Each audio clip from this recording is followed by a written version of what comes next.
Let's talk about linear programming. Linear programming is a method that businesses can use to help them maximize profit or to minimize their expenses. For example, let's think about my favorite restaurant, which is Taco Town. Near closing time, Taco Town realizes that they only have enough beef and tomatoes to make 6 tacos and 10 burritos. If Taco Town profits 40 cents per taco and 65 cents per burrito, we want to know how much money will they make if they sell out completely before closing. To do this, we need to write an equation that tells us how much profit we can expect to get. We're going to call profit P. The object is for us to make as much money as we possibly can, so let's call our equation that we're about to write an objective function. Now, this is a linear function of tacos and burritos. So we're going to write our equation P of TB. Tacos would be T, burritos would be B.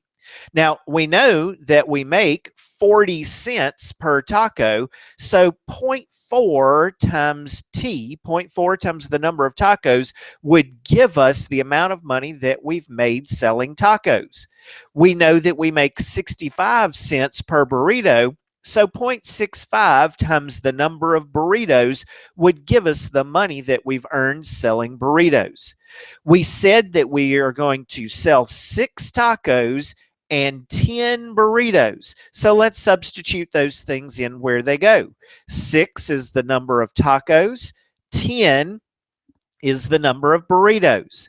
Now, if we multiply 0.4 times 6, that means we made $2.40 off of tacos.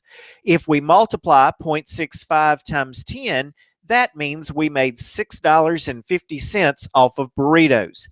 Adding these things together looks like if we sell out tonight before closing, we'll make an additional $8.90. But now this makes me wonder, how do we know that that was the best way to divide up our beef and tomatoes? Maybe it would have been better if we had sold more tacos or maybe more burritos. How do we know what the best way to do things would be? Would Taco Town do better if they sold only tacos or maybe only burritos instead of mixing them at all? We need to find out more about the ingredients that they need to make a taco or a burrito. Now, these requirements for taco and burrito making, we're going to call constraints, and we're going to write inequalities to represent these constraints. Let's learn more about what Taco Town has on hand tonight. At Taco Town, a taco contains 2 ounces of beef and it has 1 ounce of tomatoes. A burrito, on the other hand, has 1 ounce of beef and 3 ounces of tomatoes. Near closing time, the cook discovers that he's only got 22 ounces of beef left and 36 ounces of tomatoes left.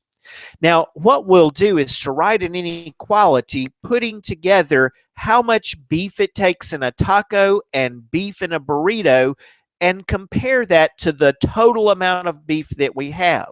Then we'll do another inequality that keeps tomatoes together. Tomatoes for a taco, tomatoes for a burrito, and total tomatoes available to us. Let's look first at our beef.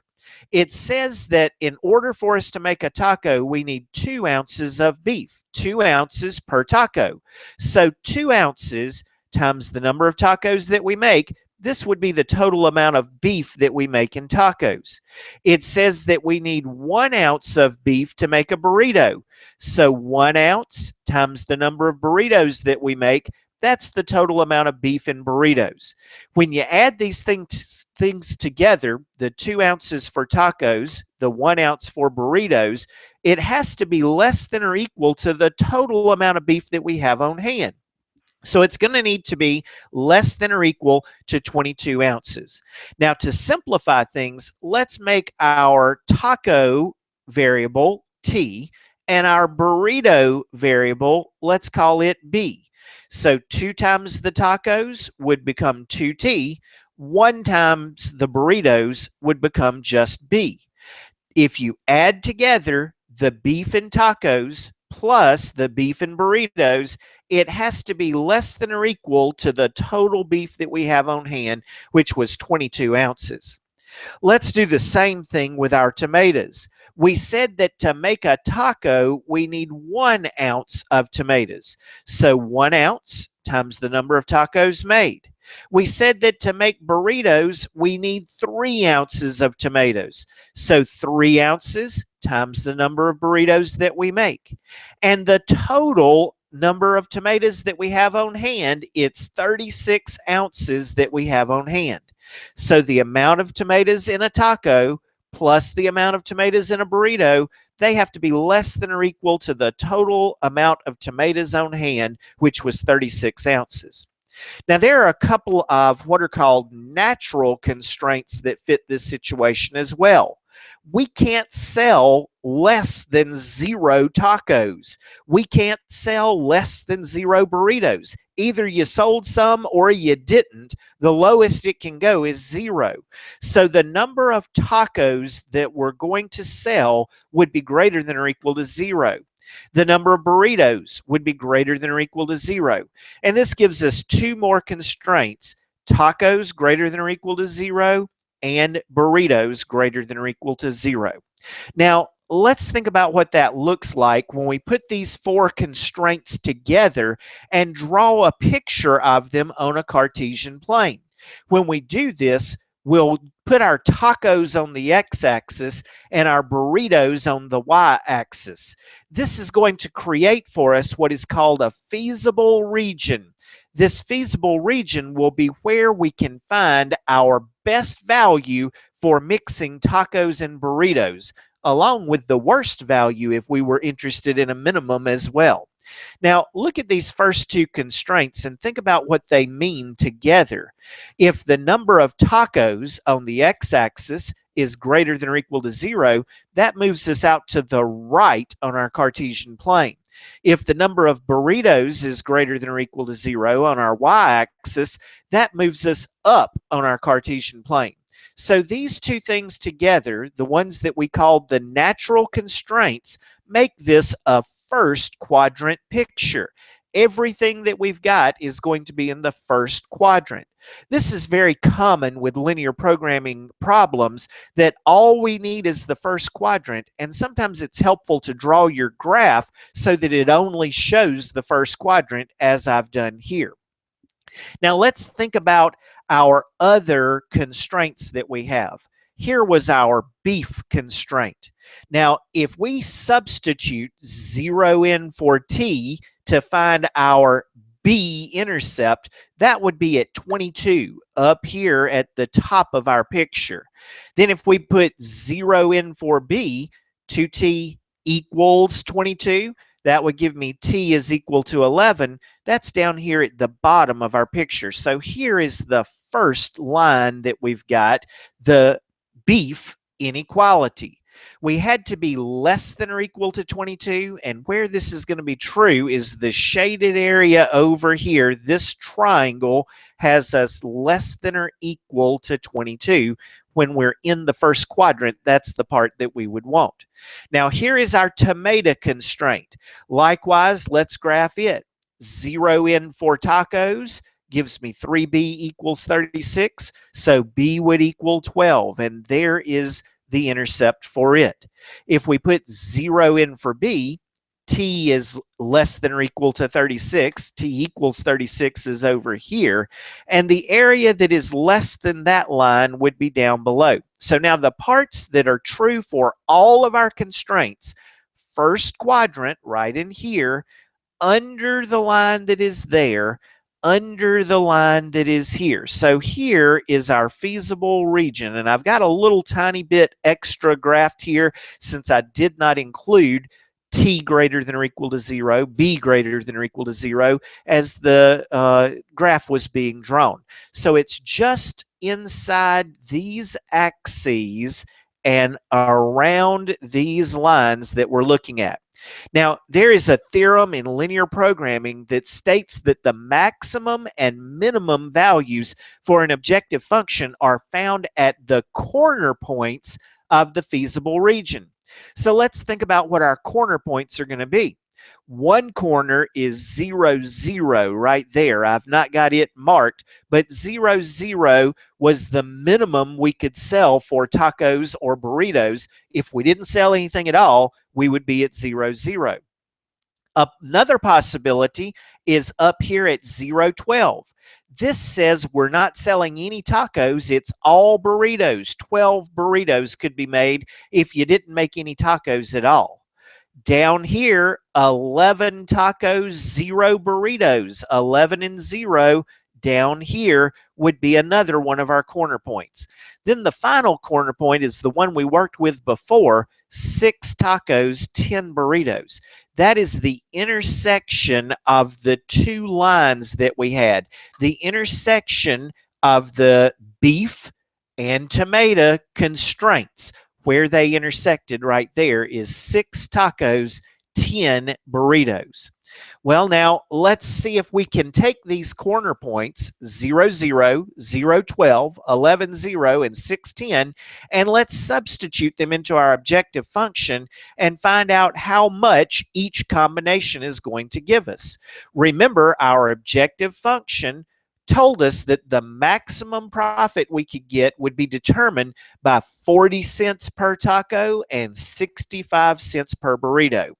Let's do the first possibility where we don't sell anything at all.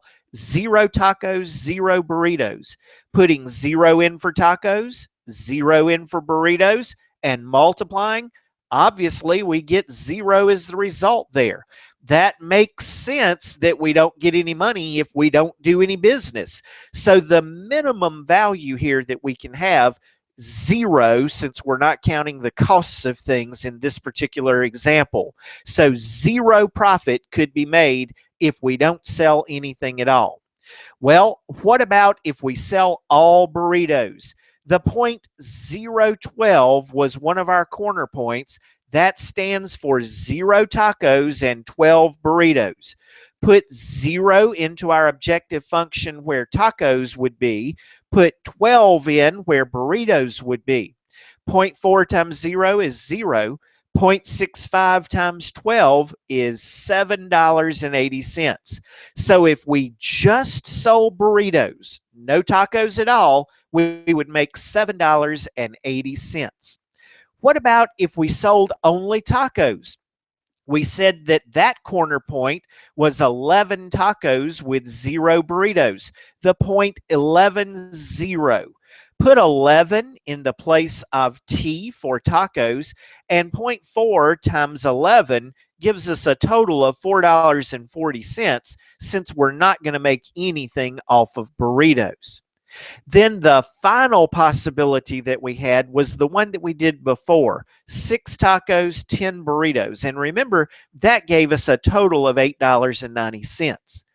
We want to know which one of these scenarios is the best for us to maximize profit. Would you rather make 0, $7.80, $4.40, or would you rather have $8.90? The best we can possibly do is the mixture of 6 tacos with 10 burritos because that gives us $8.90. If we wanted the minimum that could be made, 0, not selling anything at all, was the minimum. But who wants the minimum when we're talking about money? We want to maximize our profit. So $8.90 with 6 tacos and 10 burritos, that's where our maximum value came from. Now, how do we know, though, if we don't have a fancy graphing tool that gives us this pretty picture and points out for us where 610 is? How do we know that 610 is the point that we need? It is the intersection of the beef line with the tomato line.